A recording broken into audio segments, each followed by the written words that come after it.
On today's show, it's a bonus edition of Locked On Hawks podcast with plenty of roster moves, plus a little bit of an update on Kuminga and more, and it's coming up right now.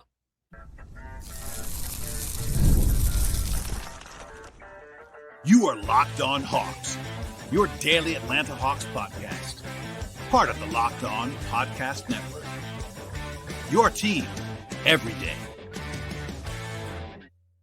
Hello, friends. Welcome to episode 2172 of the Locked On Hawks podcast, part of the Locked On Podcast Network, now the #1 sports podcast network.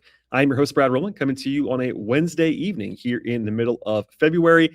And as a PSA, if you're watching on YouTube or listening online on an audio platform like Apple and Spotify, I am not in my usual setup or even my backup setup or the backup to the backup setup. I am working quickly here. It's a bonus episode. I don't have a microphone that's usual, so please be patient with me on this one. But there was enough that happened today. I was not going to record necessarily. I did a 2-part episode that dropped yesterday with my good friend Tyler Jones of ATL 29. That's worth listening to right now. That was a fun, wide-ranging conversation that I had with Tyler. I talked to Glenn Willis a few days ago. I had a Kuminga-focused episode. It's been a very, very busy week on the podcast. But then there was just enough news and stuff that happened on Wednesday to dictate another episode in bonus fashion. So here we are diving into that in kind of lo-fi fashion here. But please go ahead and subscribe. Make sure you're first listening each and every day here at Locked On Hawks, Apple, Spotify, YouTube. Please tell your friends, and I appreciate all the support as always. Now, first things first, an update on Jonathan Kuminga came across. Of course, if you were following this story closely, there was always going to be something after the All-Star break. That was all the Hawks said, was that they would be reevaluating him after the break. Well, now we're post-break, and the update is basically not much of an update. He is progressing in his rehab. That's obviously a positive, but something what you would just say normally as a team.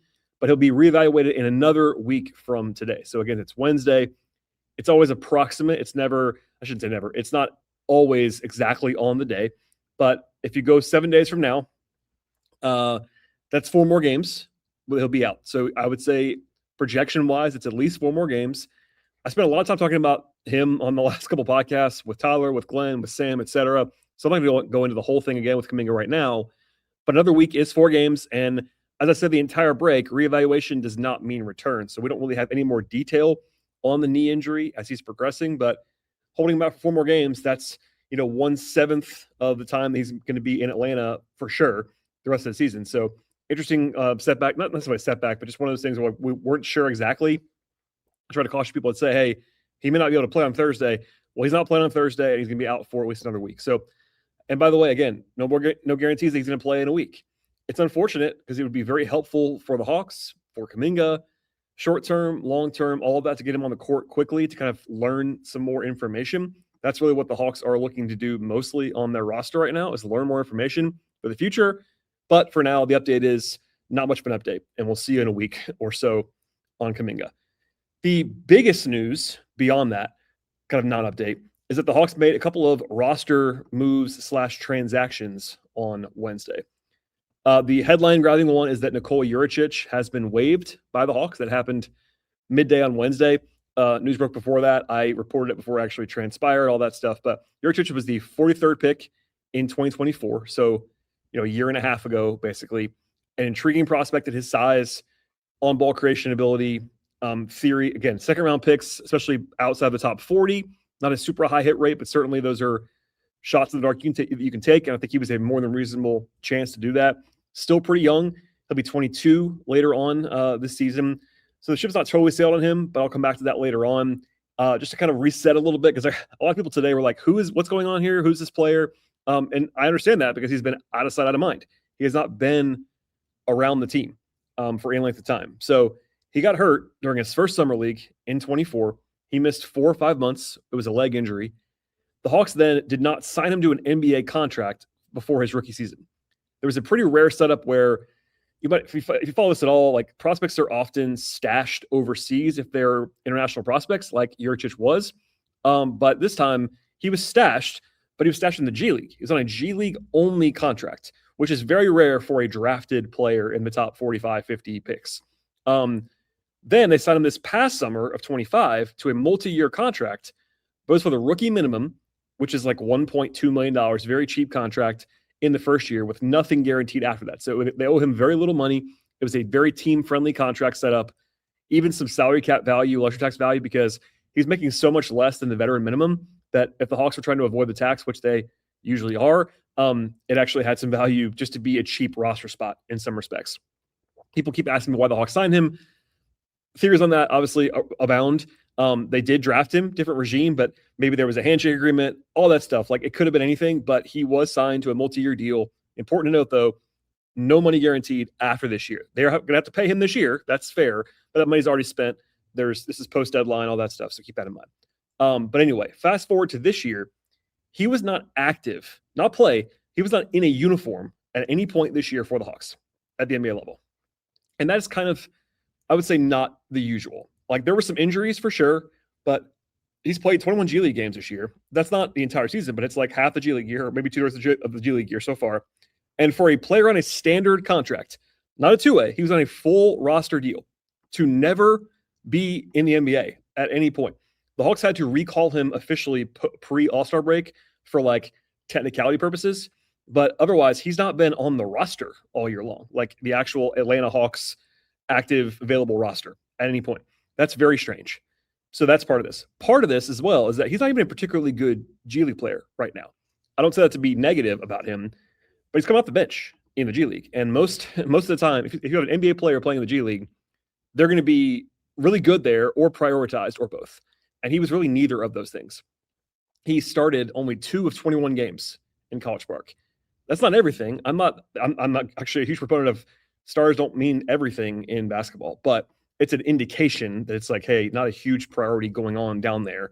He didn't shoot it well this year in the G League. Actually, in both seasons in the G League, he's averaged like decent box score stats, like 0.3 rebounds, assists in his G League career on a permanent basis. But he was 26 of 142 from 3 in the G League. That's 18%. That just can't happen for this kind of player who's like an offense-first on-ball creator. I think he's a better shooter than that, but that's not going to work, obviously. He was okay in Summer League this past summer, healthy, but didn't blow anybody away there either. Scouts are definitely mixed on him. I'm not crossing off Djurisic as ever having a pathway to the NBA. Like, the archetype does make sense. It's like a big ball handler, but between my own evaluation, scouts, numbers, like, he is probably one of the worst players in the NBA right now on a full NBA contract. That's not a shot at him. That's just the reality of a guy who was in the G League all year long and just wasn't anywhere close to being a contributor in the NBA, at the NBA level. Like, it is what it is. So I've been saying all year long, really, on this podcast, he was not a lock to finish the year on the team. Like, if they ever needed a spot to cut someone, he did make sense to go ahead and do that. Like, the Hawks had actually, because they had other injuries in Folly Dante, Duop Reith, those guys got cut first because they were out for the season. But if they ever wanted to do anything else, it was like, hey, Djurisic is like very natural to go ahead and move on from. And they did that today. So I've enjoyed talking to Nico. I really have. Everyone seems to like him as a guy. I hope he lands in a good situation for him, whether it's in the NBA or overseas or whatever. But right now, he's not the level of player/prospect that should be on an NBA, like, full standard deal. A two-way contract for him would be totally reasonable, I think. Like, he's not like a great two-way, but he would be, if he signed a two-way with name a team like this week, okay, that makes total sense to me. Like, whatever. Long-term project, you see the outline. Him being on a full standard deal is like pretty aggressive, and that's why I think the Hawks corrected that a little bit. So, just to answer a question that I got a lot today after this came down, the Hawks are allowed to sign Nico to a two-way contract if he clears waivers. Now, that does not mean they will. But people have been asking that question, and yes, the answer is they can if they want to. They're permitted to do that by league rule. If he clears waivers, which I think he probably will, but you need both sides to want to do that. The Hawks have to want to sign him, and Nico has to also sign off on that. So it's not unilateral. The Hawks can't just choose to keep him. They've waived him. They made that decision. So it wouldn't like knock me on the floor if he came back on a two-way, but I'm not like expecting it necessarily either. And look, overall, it's a second-round pick that didn't work out for the Hawks. That happens all the time. It was the previous regime that drafted him, which is never, I shouldn't say never, but oftentimes, like, if things are close, you're going to lean to the guys that you picked and you are invested in, and Ansi was not invested in Djurisic in that same way. And look, it was unfortunate and unlucky that he got hurt right away in his first summer league and was out like 4 or 5 months. That throws everything for a loop and kind of messes things up a little bit. So waiving Djurisic also means that the Hawks have an open roster spot. At least they did have an open roster spot today. So we'll get into all of what transpired with that, how they'll fill that roster spot. But again, overall, not a big deal, but certainly a failed draft pick, worth noting, but second rounders, like, you're going to miss. And you'll hit some too, but the batting average is always going to be lower. And that's why you want to you want volume versus like premium there. So anyway, unfortunate, but hopefully Nico lands somewhere else in the near term future. All right, everybody. In a second, I'll dive into the replacement for Nico, a look at Hawks, Sixers, and more in just one moment. Have you ever wanted to experience the NBA Finals live and in person? They'll give you the chance to turn that dream into a reality with their NBA sweepstakes, and here is how it works. Use your profit boost on any NBA future, and you'll be automatically entered for a shot to win up to a trip for two to the NBA Finals. That's right, with flights, tickets, the entire experience. If you're already looking at the board right now, thinking about which team's actually going to make a run this season, it's perfect time right now to lock it in at FanDuel. Futures are great this time of year, picking teams to win the conference or win the championship, etc. Adds an extra layer of excitement to every game down the stretch. And now, not only can I actually future bet cash for you, it can also send you to the NBA Finals as well. Plus, there's a full slate of offerings all the time on other sports at FanDuel when it comes to college basketball, baseball, football, hockey, golf, tennis, soccer, auto racing, boxing, MMA, and so much more. Plus, at FanDuel, they have all kinds of angles and bets that you can imagine, like point spreads and over-unders, money lines, player props, game props, live betting, segment parlays, and so much more. And the place to go is FanDuel.com to get started. Use profit boost right now on an NBA future and enter for a chance to win a trip to the NBA Finals. Play your game with FanDuel, official sports betting partner of the NBA. New year, new systems. This is the time of year when a lot of us actually look at the messy stuff about how we run our businesses, and actually there has to be a better way to do some of this messy stuff in our business. And now there actually is. With communications being streamlined, it's one of the quickest upgrades you can make with your business, and that's what today's episode is brought to you by the folks at Quo, which is spelled QUO, the smarter way to run your business communications. When your team is actually reachable, organized, and communicating in one place, you're not just working cleaner, you're creating more opportunities to connect with your customers. That's very important, of course. I love how Quo makes everything very simple for you as well. The entire team can actually call and text from one shared business number. Nothing actually gets missed along the way. Everyone sees the full thread, makes your replying faster and more personal. It works right from your phone or from your computer. You can even keep your existing number if you want to as well. Plus, there are smart AI tools at Quo that automatically log and summarize calls, how it next steps, and so much more. So there's nothing ever lost through some of the cracked details, etc. You're really just buttoned up with Quo. It's no surprise at all. Quo is the #1 rated business phone system on G2, trusted by more than 90,000 businesses, from solar operators to growing teams. Make this the year where no opportunity and no customer slips away from you. Try Quo for free and get 20% off your first 6 months when you go to quo.com/lockedonnba. That's QUO.com/lockedonnba. Quo. No missed calls, no missed customers. All right, thank you as always for joining us on today's podcast, making Locked On Hawks your first listen each and every day. If you ever want to go ad-free or get some more perks, you can join the Everydayer Club right now by visiting lockedonhawks.supercast.com. And I teased before that the Hawks opened their roster spot by waiving Djurisic. As of this recording, not official right now, but reported, confirmed, all that fun stuff. I've been told repeatedly that Caleb Houstan will be replacing Djurisic on the actual 15-man roster. If you are not familiar with Houstan, 23-year-old wing, signed with a two-way with the Hawks this summer. Actually, it was an Exhibit 10 contract that was converted to a two-way and now onto a full contract. His first 3 years were in Orlando. He played some for the Magic, actually a decent amount for the Magic in the first 3 years of his career. Primarily a shooter as his calling card. 38% from three this year on a bunch of volume in College Park. 38.5% on a lot of attempts the previous 2 years in Orlando. Like, he is a good shooter for sure. Ironically, he's kind of in a slump right now with College Park. He's not been shooting very well the last few weeks. He was playing better earlier in the season, so the timing there is kind of interesting. I don't think he's like suddenly a bad shooter. Just want to at least note that out loud. My friend Kevin Chenard of Hawks.com and ATL129, who watches the G League more than I do, has noted that Caleb Houston's not been playing great recently. I do think, though, it's worth noting, like, the Hawks, I think we're probably already, I shouldn't say always, planning at least keeping an eye on Houstan for an NBA contract at some point this year, or it's like at least an option for them. I mentioned this summer, he was kind of overqualified for the Exhibit 10 deal that he signed this summer originally, but he's also, like, he's not a fringy player, but he's not like a full-blown, for sure NBA player. He didn't have like myriad options this summer. Keep that in mind. Like, he's not a difference maker, but the shooting does play at the NBA level. Everything else a little bit less clear, but he was a top 35 pick in the draft for a reason. He has a nice skill set. I would say he's a totally fine end of roster player. And definitely, like, I don't mean to pile on Djurisic. Houstan is a lot better than Djurisic right now in an NBA setting, as far as like being able to step in and fill minutes.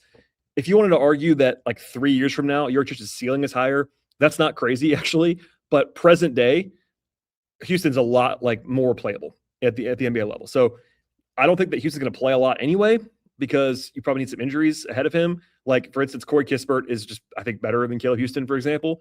But if you needed a body and a shooter who can actually just like fake it defensively and be like playable, Houstan can do that for you.